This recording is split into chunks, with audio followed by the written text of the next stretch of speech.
You know, the nice thing about Flack Lake is the only time it gets pressure for the lake trout is in the summer months, which is really nice. And I'm hoping that a lot of the people release the lake trout that they get. But you can see in the background, that building is Laurentian Lodge. So we're actually fishing right across from the lodge.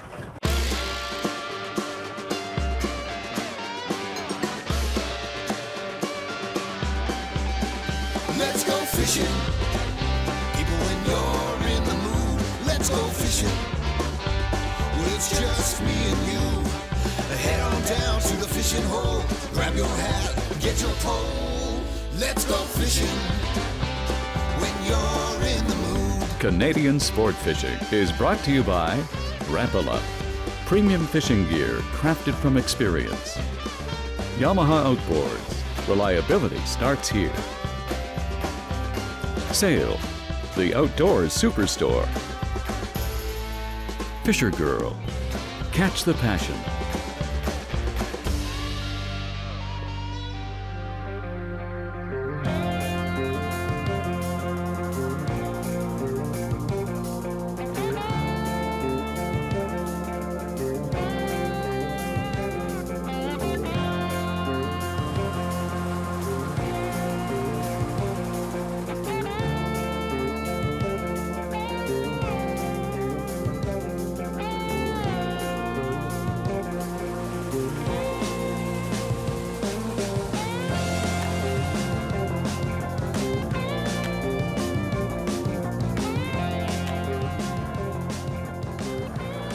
Try to get it close. Hopefully it won't thrash off. We got to keep trolling because we have the other line in.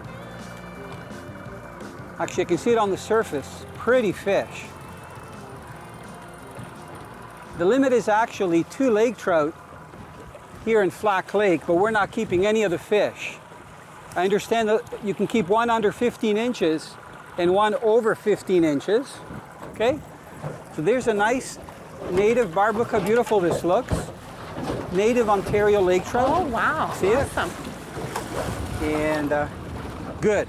He's out of the hook. I should have the glove bar, but okay, so there's a nice little lake trout. You could pan fry it, but you know what? We're gonna let it go. And I need to get it back in the water because they're so used to cold water. Okay, so you're gonna go back in the water. There it goes, right itself and gone.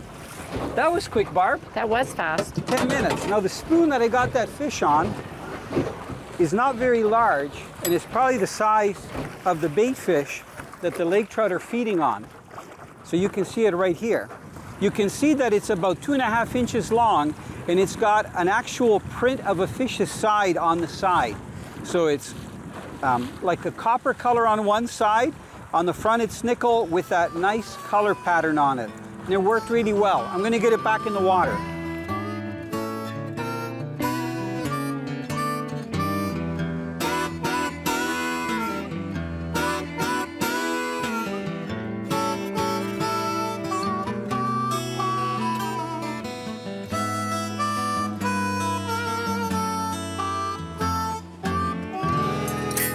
Can you believe that they actually call this cowbells?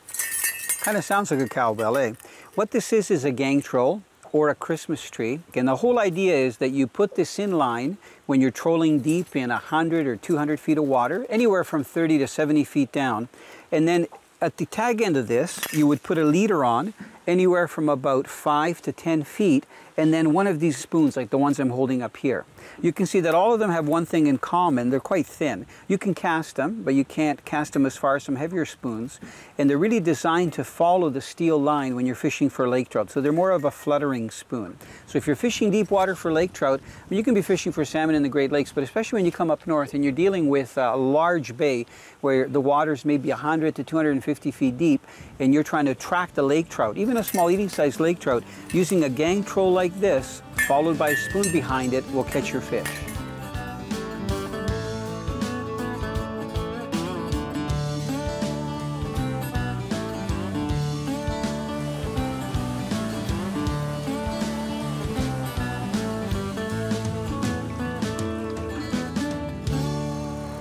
This is kind of neat, eh, Barb? In the middle of the day, in the middle of the day, getting these lake trout to hit. Yep. I mean, we had 3 on in about 20 minutes, which for like 3 o'clock is really good fishing. in about 95, 100 feet of water. You know, it's nice to have a 4-stroke Yamaha, this 115, because you control slow or you can go fast. This boat will do about 50 miles an hour, but you can also fish for walleye with it. And if we want to troll real slow, we just use the electric. You know, in the old days, they'd use lead core line or stainless steel line with these really short rods. It's kind of nice that we have these Rapala RSC reels. They have the counters on them, so we know exactly how much line to let out. I've been letting out about 200 feet of line. With the 45-pound copper, we're getting down about 40 feet, which is perfect. Because a lot of the lake trout, yep, keep cranking. Rod down a little bit, Barb. Crank, crank, crank. Yep. A lot of these lake trout are feeding on suspended bait fish. Oh, there it is. Yep, on top. Bring it in. Yep. Keep going. No loose line. So I hope the boat's going to go straight when I jump back on the net. Okay. A little closer. Good one, Barb. Okay, I gotta get, here, you hold the net. Okay. Teamwork. Okay. Can you gently get the hook out, Barb, and then we're going to release it? Okay. Good job, Barb. Thanks. It's about 1.5 pounds again. It's not a monster, but you know, they're fun to catch. Yeah. And if we wanted a fresh lake trout dinner, we take it back and have it tonight, but we're going to be releasing it. Spoons out? Yeah, spoon okay, you is know out. what, Barb? Yes. If you grab the motor, I'm going to just show the viewers real quick and kind of drop it in the water. Come here. Whoa, whoa, whoa. Slippery, eh? There's a nice little lake trout. Right here from Laurentian Lodge, we're about 2.5, 3 hours from Sault Ste. Marie. It's going to go right back in the water. Xmark, you find fish, catch of the day. Lance, it's amazing to me. You build an app, you put it up on the stores, and worldwide, bam, you have fishermen all over the place sending you pictures. You're in Dubai, you used our app. Tell me all about your catch. We had been fishing at the beach in Dubai for almost 2 hours. We didn't get any strikes, but then suddenly we got a good strike. We thought it would be a cuttlefish or something, but it turned out to be a really big queenfish. That fish had a lot of stamina. It burned my forearms completely. I was really tired. Finally, we got it to shore. We basically took a lot of pictures. It was one of the biggest fishes in my life. I wanted to post these pictures online, so I found this You Find Fish app. So I tried it, and it is very informative. You could put your own snaps. You could put information on that area, what bait you use, etc. It's pretty good. I like this app. I've used it a lot in these days.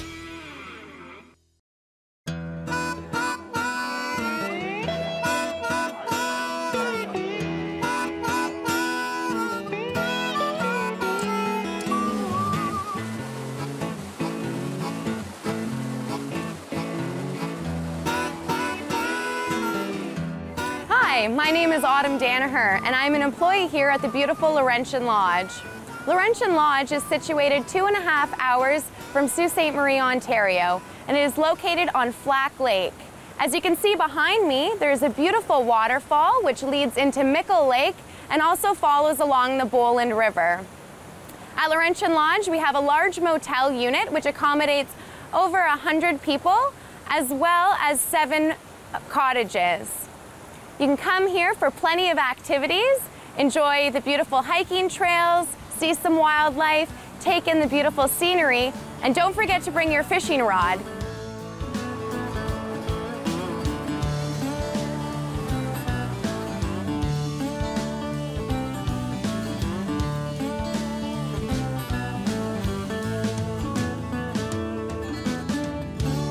You know, when you're using these sinking lines, whether it's lead core or the stainless or copper, you feel the fight, but there's so much line that you got to reel in. Usually it's 100 or 200 feet of line. And hoping that I don't have the lines caught up here, because I see the other one bouncing. Trying to keep this lake trout below the surface. That might have been a hit. No, it's not tangled up. Gorgeous lake trout. I don't know if it's going to stay on because they thrash a lot when you get them close to the boat. Can we get the net? Yeah, I've got it, Barb. It's almost like you need 3 people. Look at nice lake trout. You know, remember when I was younger, this is what we would ice fish for in the winter time.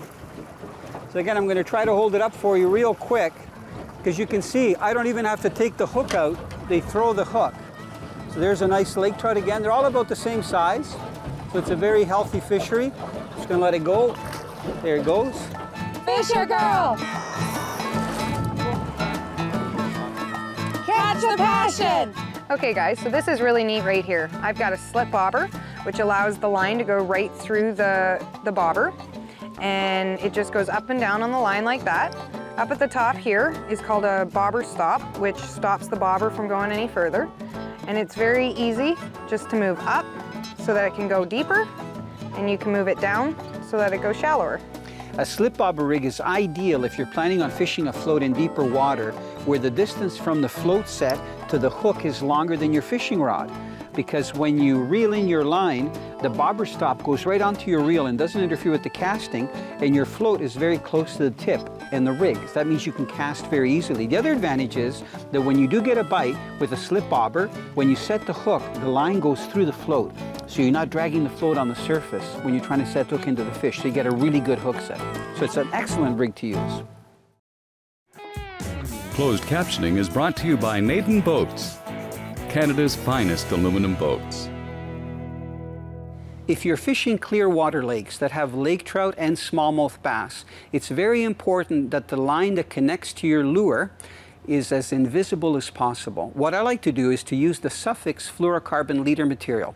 Now I have to caution you because a lot of people ask me, is fluorocarbon fluorocarbon? Not necessarily. There's castable fluorocarbon, which is designed to be used as a main line, and there's also fluorocarbon leader. So fluorocarbon leader is much stiffer, so you wouldn't be able to cast with it.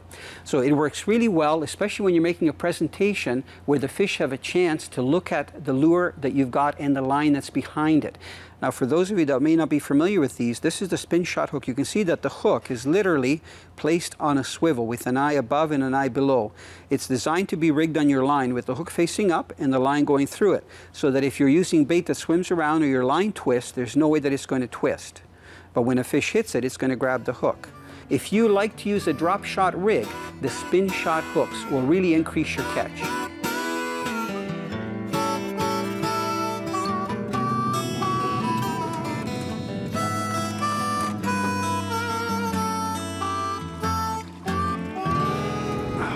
There's one. Barb, I tried changing to that Trigger X leech. And? Yeah, right off the bat, I got one. Good going. You know, the leech looks so lifelike on the drop shot rig. You can see that Trigger X leech. It's about 3 inches long, and I'm telling you, it looks so real. It's got so much flex in it, you can see if I just wiggle it a little bit.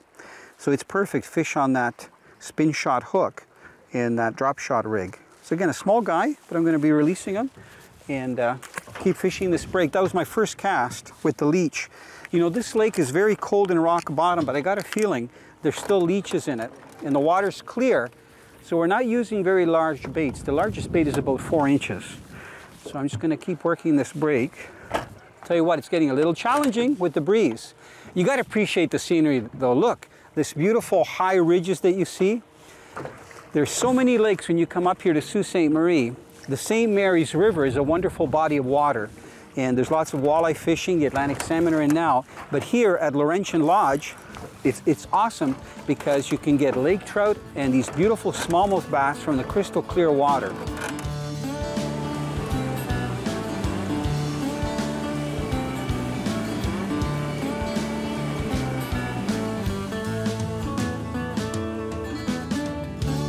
These outfits that I have in my hand are so heavy, you could actually use them as weights to do exercises. It's not so much that the rod and reel are heavy, but it's the line that's inside. They're filled with 45-pound test copper line, all three of them. The reason they've got copper line on there is because copper sinks fairly quickly. This line, for every 30 feet of line that you let out, goes down about 9 feet. So if you want to get down to about 50 feet, you need to put out about 100 or 250 feet of line. And what we've done is, attached to the line is a fluorocarbon leader. And this line is about 15-pound test, and it's about 50 feet long. The reason we do that, the water is very clear here. You can probably see down 30, 40 feet. So we don't want the copper line to spook the fish. That's why we have the long fluorocarbon leader. And then at the end of the leader, we have a Lucky Strike spoon. Now, the rod and reel that I have in my right hand here is a trolling outfit. You can see it has roller guides, and it also is equipped with the Hydrus reel. Notice the line counter on the left up there. Very, very important. I'm just going to put this down because it weighs a lot. Okay, so that's one outfit. These other two outfits are the Rapala RSC series. Okay, so you can see they're black. They're not all metal like the other reel. Very important counter, so you know how much line you have out, and you know that way how deep the line goes. Now, these reels are matched with trolling rods. The one that I put down was a 2-piece. These are 1-piece. They're fairly stiff, so you wouldn't want to use these for casting. So these outfits are ideal if you're targeting fish that are deeper down in the water column. They could be trout and salmon in the Great Lakes. You could be coastal fishing, even on the coast. With this line, you can get down to about 50, 60 feet, which is a really good depth to find feeding fish. And of course, when you come up north, lake trout like cold water, and in the summertime, they go deep. So you can either bounce the bottom in 50, 60 feet of water, or fish for them suspended in any depth of water down 50, 60 feet. So if you have a good sinking line, like the copper here, with the proper reel that has a counter and a trolling rod and a handful of spoons, you can catch a bunch of fish.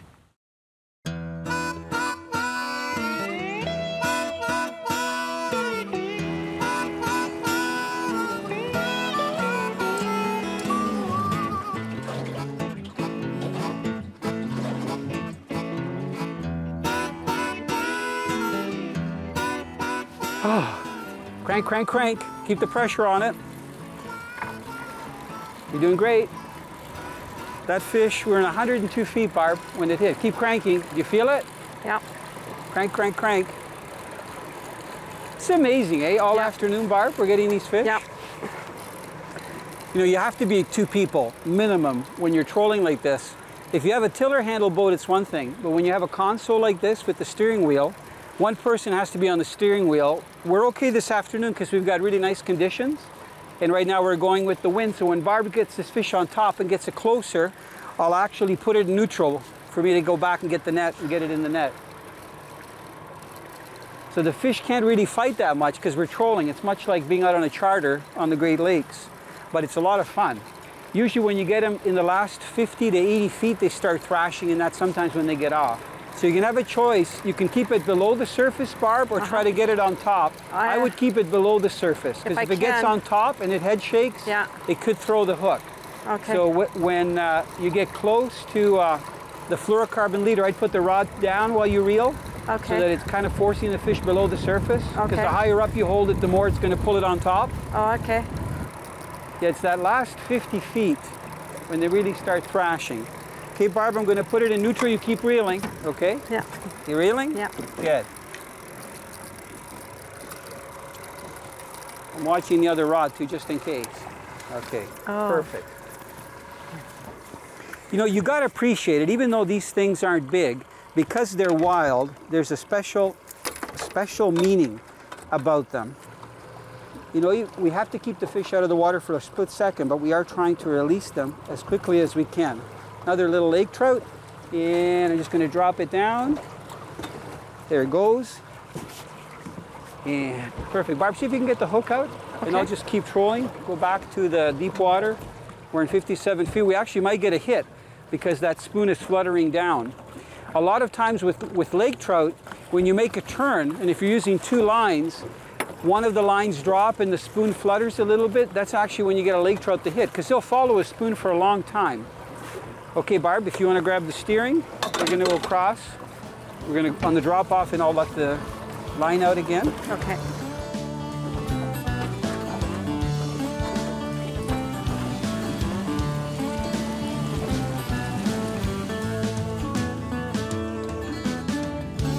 You can see how gentle I'm being with this steel line. That's because when you've got several hundred feet of line out, you want to keep steady pressure. Never let the line go loose, because a lake trout, even though it has a pretty tough mouth, the hooks can fall out. So you always be really gentle. If you ever watch any of the footage of the old timers using the stainless steel line or the lead core, you'll see that they reel in really slow and smooth because they don't want to lose the fish, especially if they've got a few hundred feet of line out. So I'm just trying to be gentle. Sometimes they throw the hook if they haven't been hooked that well. Lake trout, though, normally hook themselves when you're trolling between 2 and 3 miles an hour, because they have to speed up, and just when they grab the spoon, especially if they get a couple of the hooks in their mouth from the treble, because you're moving at 2 to 3 miles an hour, that itself sets the hook. We have our drag set fairly tight, but not too tight that if we do hit a shoal, that we're going to have issues, you know, like the boat's going to come to a stop where we're going to lose our gear. So I still have about 80 feet or so to get to my leader. I'm keeping my eye on the other rod. Barb's keeping us in about 78, 80 feet of water. You know, we've had steady action, so what a nice combination. Getting smallmouth this morning, and between the smallmouth and the rock bass, we must have caught 50 to 100 fish. And of course, we lost the biggest smallmouth. And this, then to troll for a couple of hours and to get, you know, we've had 6 lake trout on. We've landed 4. So I don't know if we're gonna land this one. You can see it's starting to fight. Even though this is a pretty stiff rod, you can see I've got a little bit of action from the head shaking. Trying to keep that tip close to the water. It's probably another eating size fish. You can see the fish is on top. It is another eater. I'm just trying to very gently reel it. I'm not going to use the net this time. If it comes off beside the boat, that's fine, because I just want to show you what this fish looks like. Nice lake trout. Usually they start thrashing right about now. He's got 2 hooks in him. So I'm going to wet my hand. That fish is probably about, I'm guessing, 14 or 15 inches long. Just going to hold him gently to get the hooks out, and just 1 hook left in. If he stopped thrashing, I can get the other one out. There, okay? Nice little lake trout from about 70 feet of water. He's going to get his breath, and then he's going to shoot right back down. Come on, 1 more, 1 more. It's quite an experience for it. Okay, so there's the spoon that I got that one on. You can see this flipper spoon has 3 colors, those black accent stripes, and then it's got these 2 little blades that even add more action when it's going through the water. I find this spoon works really well when you're long lining or fishing off the downriggers for fish like walleye, even off planer boards in Lake Erie, salmon and trout in the Great Lakes, and of course up north for trout. So it seems to be just the right size. It's about 4 inches long. It's got a medium-sized treble hook and a really nice action through the water. Canadian sport fishing is brought to you by Suffix, the world's most hardcore fishing line. Yamaha Outboards, reliability starts here. Sail, the outdoors superstore. Fisher Girl, catch the passion. I personally don't like to put on sprays, especially some that have a lot of toxic substances in them. So I use something called the Insect Defend Patch, and this is it right here that I'm holding up. It's made from a B1 vitamin called thiamine. And the way you use this, you actually tear the package open, keep it sealed until you need to use it, and you apply it to yourself about 2 hours before you actually have to go outdoors or in an area where you think there's going to be a lot of insects. So you open the package, there's a swab that you use to take any of the oils that are on the surface of your skin. And one of the best places to apply the patch is between your spine and the big muscles that are on your shoulder. So somewhere on the back where it's out of the way. So you would take the swab, make sure that the body oils are off, and then you take the patch and you apply it to the back.